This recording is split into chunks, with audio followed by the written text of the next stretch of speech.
উপর বসে পড়ো। আল্লাহর নবীর নবুয়তির চাদরের উপর মহিলা বসে পড়লেন। এইবার সাহাবায়ে কেরাম ডাক দিয়া বলেন, ইয়া রাসূলুল্লাহ, ওগো নবীজি, কে সেই ভাগ্যবতী নারী, কে সেই মহিলা যিনি নবীর চাদরের উপর বসে পড়লেন? আল্লাহর নবীর চোখ থেকে ঝরঝর করে পানি পড়ে। নবীজি তখন কাঁদেন আর বলেন, সাহাবীরা রে, তোমরা শুনেছো তোমাদের নবী এতিম, জন্মের আগে বাবা হারাইলাম, বুঝ হওয়ার পর মাও হারাইলাম। নবীকে একজন মহিলা দুধ খাওয়ায় বড় করছেন, নবীর দুধমার নাম তোমরা জানোনি? সাহাবায়ে কেরাম বলে, ইয়া রাসূলুল্লাহ, আপনার দুধমার নাম হলো হালিমা সাদিয়া। আল্লাহর নবী বলেন, শুধু হালিমা সাদিয়া নাম শুনেছ, কোনদিন দেখো নাই?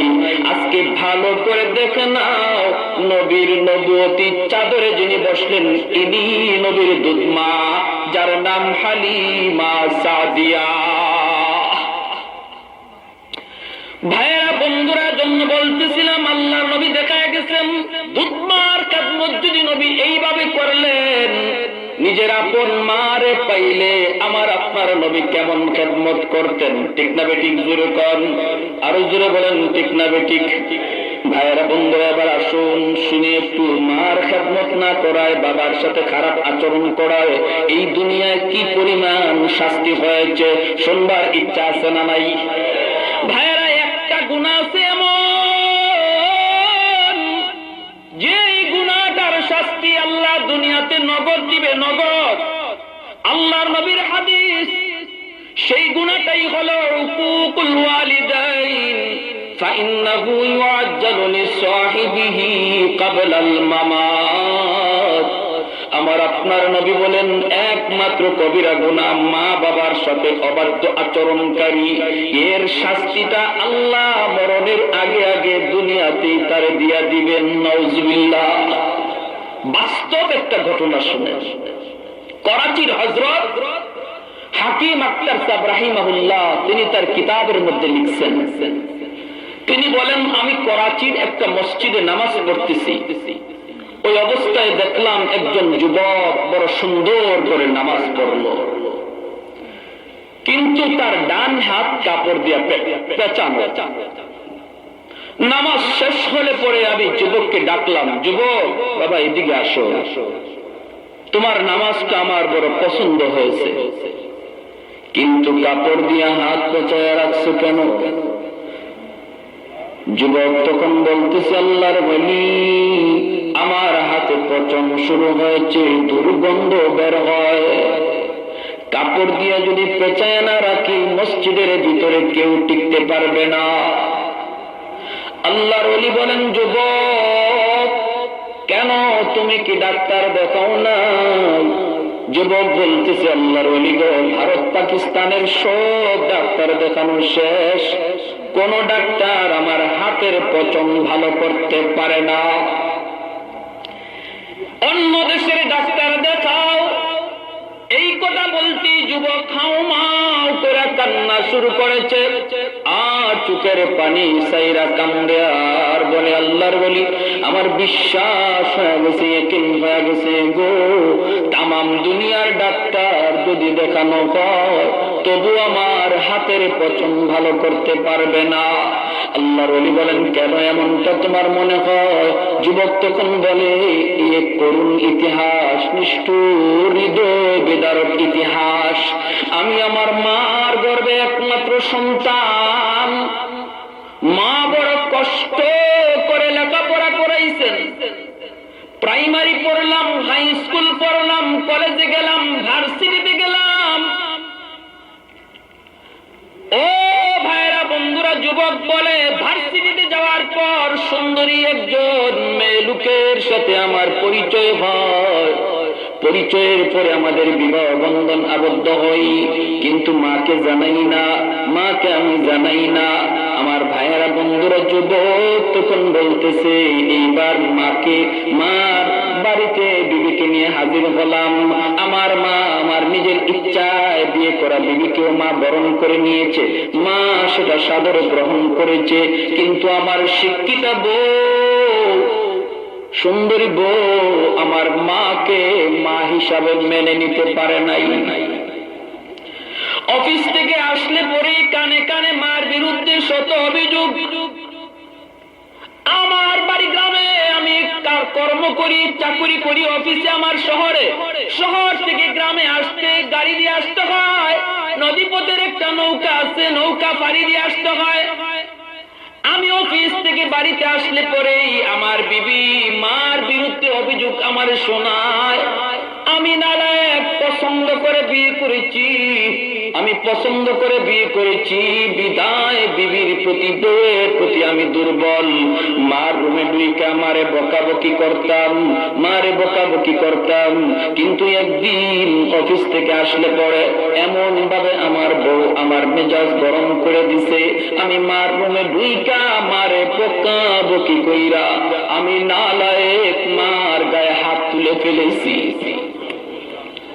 যেই মাত্র হাত তুলেছি মা হাউমাউ করে কান্না শুরু করেছে, আসমানের দিকে মুখ উঠে কান্দে আর বলে, বাজান বউয়ের কথায় তুই আজকে মাকে মারলি, মার গায়ে হাত তুলে ফেললি, একবারও চিন্তা করলি না আমি মা চুমায়া চুমায়া তোর এই হাতটা বড় করছি।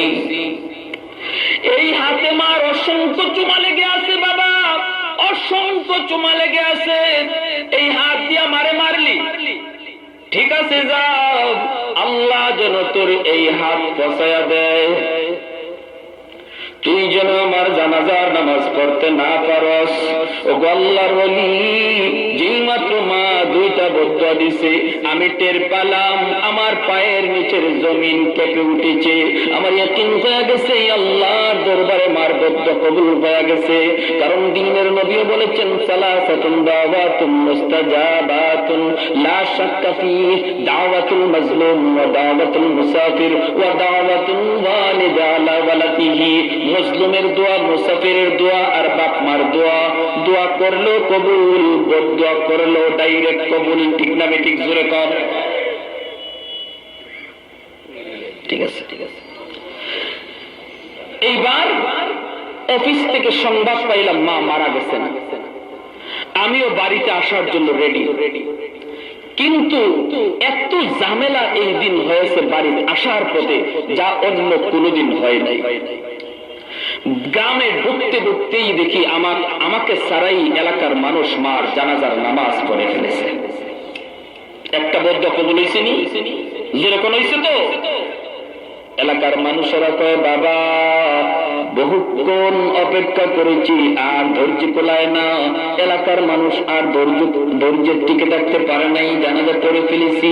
আমি বলতেছি, বাবা তোমাদের কোনো দোষ নাই, এটা আমার কপালের লিখন। আমি অপেক্ষায় থাকলাম মার দ্বিতীয় বদদোয়া, যেই হাত দিয়ে তুই মারছ এই হাত যেন আল্লাহ পৌঁছায় দেয়। অল্প দিনের ভিতরেই টের পেলাম আমার ডান হাতের মধ্যে ফোড়া দেখা দিছে। ওই ফোড়া থেকে পচন শুরু হয়েছে, এমন দুর্গন্ধ বের হয়। ডাক্তারের কাছে গেলাম, অ্যান্টিবায়োটিক, হাই অ্যান্টিবায়োটিক দিল, কোনো লাভ হয় না, পচন ভালো হয় না।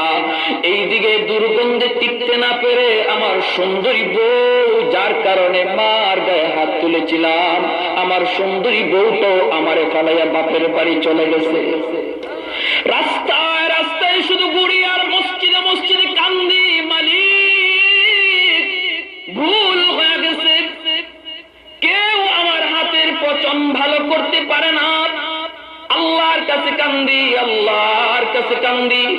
ও ভাইরা বন্ধুরা, এমন সন্তান ও দুনিয়ার সমাজে, আমার আপনার সমাজে এমন নালায়েক সন্তান আছে না নাই? জুড়ে কন। মা বাবারে কষ্ট দেওয়ার আছে না নাই? জুড়ে কন। ও ভাইয়েরা বন্ধুরা, এমন কষ্ট যারা দিয়া লাইছেন, আজকে যে মাপ চাইবেন। কারণ রাসূল বলেছেন, যতক্ষণ পর্যন্ত মা বাবা মাফ না করবে আল্লাহ তারে মাফ করবেন না। কারণ নবীজি একদিন কবরস্থানের পাশ দিয়ে যান, রাসূল দেখেন এই কবরে আযাব হইতেছে এক যুবকের। আল্লাহর নবী সাহাবায়ে কেরামদেরকে বলেন, সাহাবীরা হাত উঠাও, আল্লাহর কাছে একটু দোয়া করো। নবীজি হাত উঠায় দোয়া করলেন, মালিক তুমি বলেছো আমি রহমতের নবী, আমার একজন উম্মত কবরে জাহান্নামের আগুনে জ্বলতেছে একটা যুবক, আল্লাহ তুমি আমার অন্তর্দৃষ্টিতে দেখাইছো, অন্তর্চুকে দেখাইছো, আল্লাহ তার আযাব বন্ধ করো। রাসূল দোয়া করলেন, সাহাবায়ে কেরাম আমিন বললেন, কিন্তু আযাব বন্ধ হয় নাই। নবীজি এবার আবার হাত উঠান, আল্লাহর কাছে আবার দোয়া করেন, সাহাবায়ে কেরাম আবার আমিন বলেন, তবু আযাব বন্ধ হয় নাই। তৃতীয়বার রাসূল হাত উঠান, আবার আমিন বললেন, দোয়া কবুল হয় নাই। এবার নবীজি জানতে চাইলেন, মালিক কি হলো, তিনবার হাত উঠাইলাম, তুমি তো আযাব বন্ধ করলে না, কারণ কি মালিক? আল্লাহ পাক জানায়া দিলেন, বন্ধু কিয়ামত পর্যন্ত হাত উঠাইতে পারো, তুমি আমার বন্ধু, আমি তোমাকে ভালোবাসি, অন্য যার দোয়া চাইবা সব দোয়া কবুল, কিন্তু এই যুবকের ক্ষেত্রে তুমি বন্ধুর দোয়া কবুল হবে না, কারণ এই যুবকের মা এখনো দুনিয়া জীবিত, মার ভীষণ কষ্ট দিছে, মার মনে ভীষণ যন্ত্রণা, মা যতক্ষণ পর্যন্ত তারে মাফ না করবে আমি আল্লাহ তুমি বন্ধুর দোয়া কবুল করব না। আল্লাহর নবী সাহাবীদেরকে বলেন, তাড়াতাড়ি তার মারে নিয়ে আসো। সাহাবায়ে কেরাম যাইয়া মারে খবর দিয়ে আনছেন। নবীজি বলেন, মা গো, ও মা, তোমার ছেলে তোমাকে ভীষণ কষ্ট দিছে, এই কবরটা কার? কয়, ইয়া রাসূলুল্লাহ, আমার ছেলে। তোমার ছেলে বুঝি বহুত কষ্ট দিছে, অন্তরে বহু জ্বালা। মহিলা কাঁদতেছে, চোখ দিয়ে ঝরঝর করে পানি পড়ে। আল্লাহর নবী বলেন, মাগো, এজন্য কবরে তার জাহান্নামের আগুনে আল্লাহ জ্বালাইতেছে, আর তোমার সন্তান শুধু হাউ মাউ করে মা মা করে চিৎকার করে কাঁদতেছে। তোমারই তো সন্তান মা। আমি রাসূল হাত জোর করে বলি, আমি তিনবার আল্লাহর কাছে হাত উঠাইছি। আল্লাহ বলেন, বন্ধু হাত নামাও, হাত নামাও, মা মাফ না করা পর্যন্ত আমি আল্লাহ তারে মাফ করব না। মাগো তুমি মাফ করে দাও, করে দাও। মহিলা তখনও কান্দে আর পিঠ উল্টাইছে, উল্টে নবী গো দেখেন আমার কি পরিমাণ মারছে, এখনো পিঠে দাগ আছে। আল্লাহর নবী চিন্তায় পড়ে গেলেন। মহিলা কই, না আমি এর মাফ করবো না। দয়ার নবী, রহমতের নবী, কি করবেন, কেমন করে ছেড়ে যাবেন? আল্লাহর কাছে একটা আবদার করে বসলেন নবীজি। আল্লাহর নবী মনে মনে ভাবতেছেন, মার মন যতই শক্ত হোক, বাবার মন যতই শক্ত হোক, সন্তানের বিপদ যদি মা বাবা নিজের চোখকে দেখে, সাথে সাথে বাপ মার দিল নরম হইয়া যায়।